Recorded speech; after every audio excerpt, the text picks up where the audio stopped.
There are maps that chart empires, and maps that challenge everything we think we know. In 1929, during a cataloging of the Topkapi Palace Library in Istanbul, a rolled piece of gazelle skin was found tucked behind a stack of manuscripts. When unrolled, it revealed a world map dated to the year 1513, signed by an Ottoman admiral named Piri Reis. It showed parts of Europe, Africa, and the Americas, drawn in striking detail for the time. But along the southern edge, something stood out. A strange landmass, where no 16th century cartographer should have known anything existed. It lay beneath South America, and its shape matched the northern coast of Antarctica, but not the Antarctica we know today, buried under 2 miles of ice. This one had rivers, bays, mountains, a defined coastline, as if it had been charted from the sky. Antarctica wasn't officially discovered until 1820, and yet here it was, inked on a map from the 1500s. And most puzzling of all, the coastline shown was ice-free, which, according to modern geology, hasn't been true for over 6,000 years. So the question isn't just how Piri Reis included Antarctica, but how he drew what no one in his time should have seen.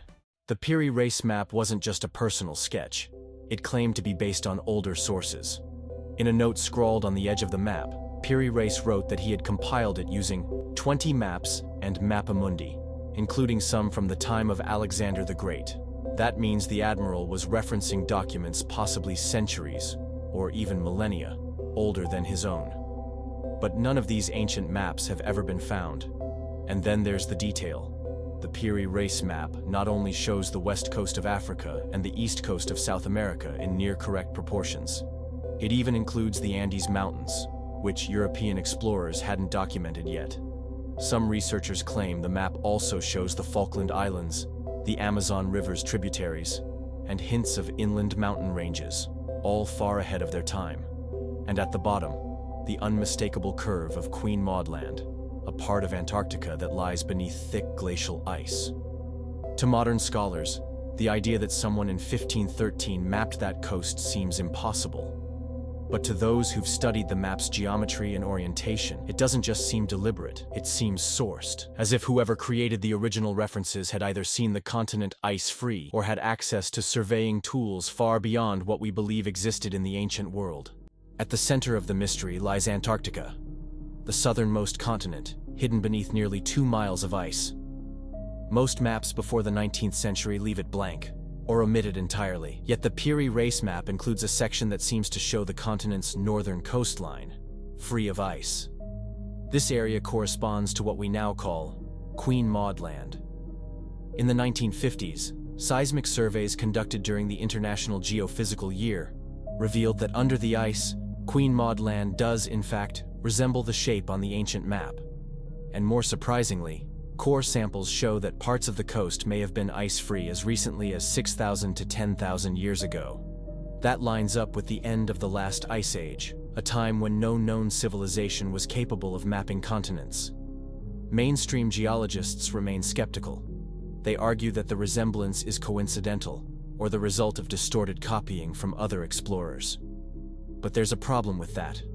No explorer known to history ever documented Antarctica before the 1800s.